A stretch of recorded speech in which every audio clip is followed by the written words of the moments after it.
Saudara dan saudariku yang terkasih, Salam, selamat berjumpa dengan Renungan Harian Iona, Inspiration of New Apostolic. Damai sejahtera Tuhan Yesus Kristus menyertai kita.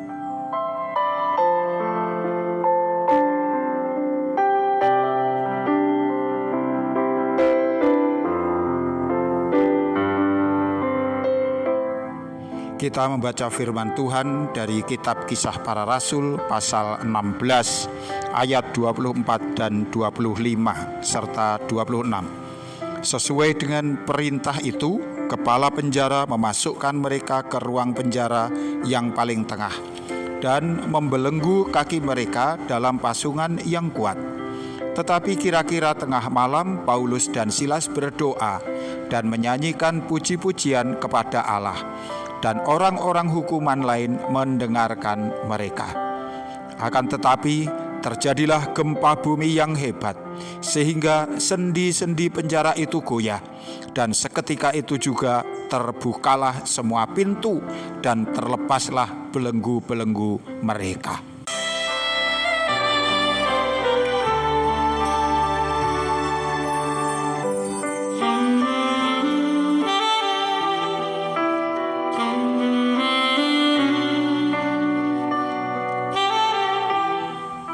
Saudara dan saudari yang terkasih, kembali kita akan merenungkan kisah perjalanan Rasul Paulus beserta sahabat sepelayanannya Silas.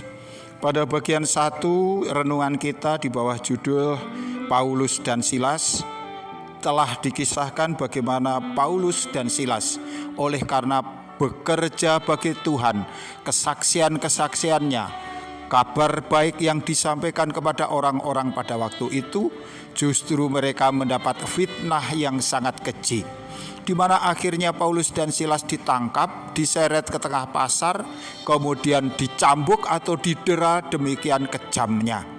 Tubuh mereka penuh dengan bilur-bilur yang menyakitkan, badan mereka rusak, yang kemudian mereka dijebloskan ke dalam penjara.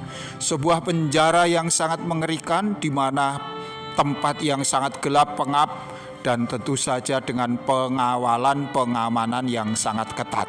Kaki mereka dibelenggu dan mereka berada di sana tanpa makan dan tanpa minum. Saudara dan saudari yang terkasih, bisa dibayangkan betapa sedihnya hati kita jikalau kita mengalami yang demikian.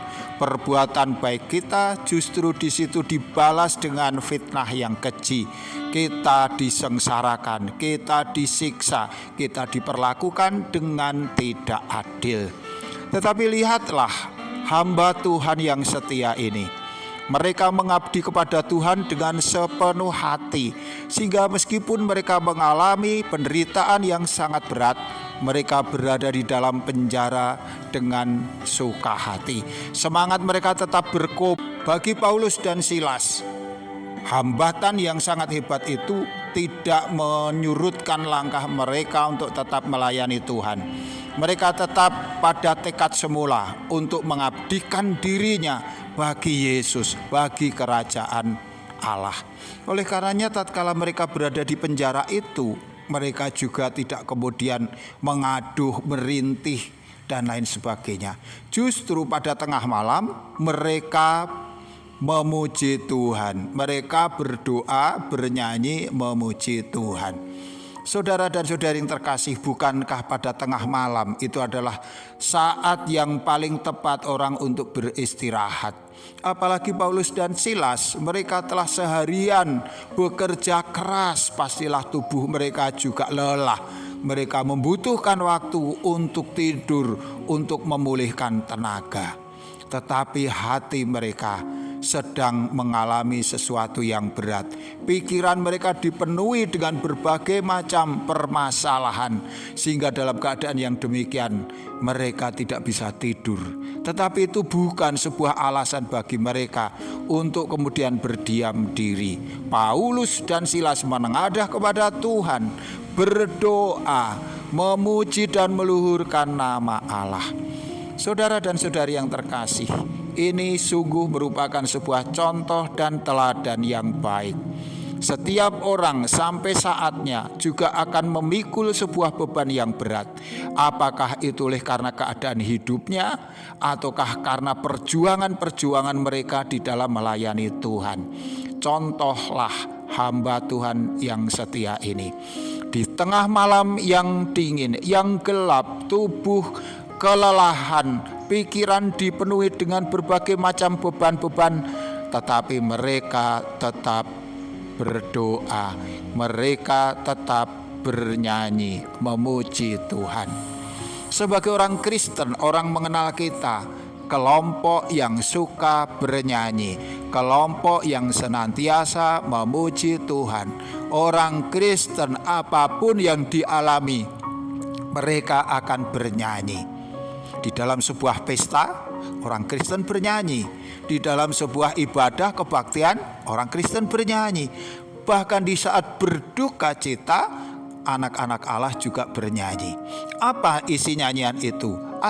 Isi nyanyian bisa berisi puji-pujian kepada Allah, tetapi juga bisa berisi firman Tuhan yang dilakukan. Bisa juga berisi ucapan syukur, doa-doa permohonan. Semua itu ada di dalam bentuk pujian kita. Maka sungguh baik apabila engkau dan saya setiap saat gemar memuji Tuhan, apapun keadaan kita. Bukan hanya tatkala kita bersuka cita, bukan hanya tatkala kehidupan kita baik-baik saja, tapi bahkan tatkala kita berada di dalam beban hidup yang berat, mungkin sakit penyakit yang menyerang kita, mungkin saat-saat kritis di mana kita menghadapi operasi oleh karena penyakit yang kita derita. Jangan lupa kita bernyanyi, memuji Tuhan. Itu akan mendatangkan kekuatan yang luar biasa, di mana engkau akan sanggup memikul segala beban yang telah ditentukan. Dengan cara yang demikian, pikulan salib kita akan menjadi terasa ringan.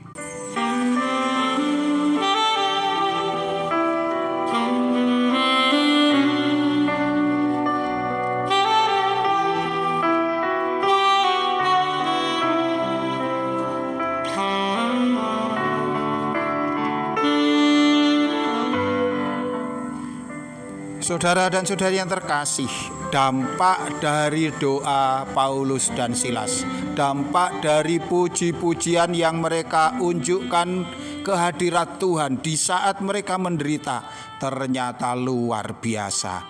Kita dapat membaca pada ayat yang ke-26. Akan tetapi terjadilah gempa bumi yang hebat, sehingga sendi-sendi penjara itu goyah, dan seketika itu juga terbukalah semua pintu dan terlepaslah belenggu mereka semua. Jadi kita mengerti, saudara dan saudari yang terkasih, mengapa bisa terjadi demikian. Siapa yang membuka belenggu-belenggu? Siapa yang di situ melepaskan rantai-rantai pintu penjara? Bukankah itu adalah karena adanya campur tangan Tuhan?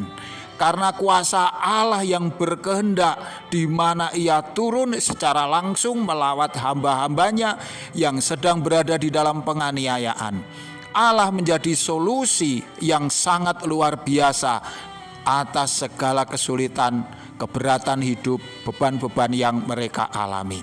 Pada malam itu, suasana kemudian pecah karena adanya gempa bumi yang dahsyat. Demikianlah cara Tuhan menolong umatnya. Memang dengan doa-doa kita, dengan puji-pujian kita, dengan nyanyian-nyanyian kita yang kita unjukkan kepada Tuhan, mungkin kita tidak serta-merta dapat menyaksikan sebuah gempa bumi yang dahsyat, yang kemudian mengguncangkan sendi-sendi permasalahan hidup kita, yang seketika kemudian masalah-masalah kita menemukan jalan keluar. Tetapi ketahuilah, Allah yang maha kuasa yang kita sembah adalah Allah yang hidup. Allah yang maha kuasa, Allah yang hidup itu adalah juga Allah yang sama, yang saat itu menolong Paulus dan Silas. Dan Dia tetap bekerja sampai dengan saat ini, dan siap menolong setiap orang yang percaya dan mengandalkan diri kepadanya. Allah sungguh tidak jauh dari kehidupan orang yang percaya. Allah dekat kepada mereka yang menderita. Bahkan Allah mencintai kita yang berdosa. Dengan firman, dengan kemurahan, dengan kuasa-Nya, belenggu-belenggu dosa dapat seketika dilepaskan oleh karena permohonan-permohonan kita, oleh karena puji-pujian kita kepada Allah, oleh karena iman dan pengandalan kita kepada Tuhan Yesus Kristus. Hal yang demikian ini sesungguhnya adalah juga sebuah mukjizat. Mukjizat yang bahkan memiliki dampak bukan hanya untuk kehidupan saat ini, tetapi juga untuk hidup yang abadi. Kita ingin mengandalkan Tuhan, kita ingin menaruhkan harapan kita hanya kepada Dia. Dia akan menolong kita untuk hidup yang sekarang, tetapi terlebih untuk hidup yang akan datang. Tuhan memberkati kita semuanya. Sampai jumpa. Amin.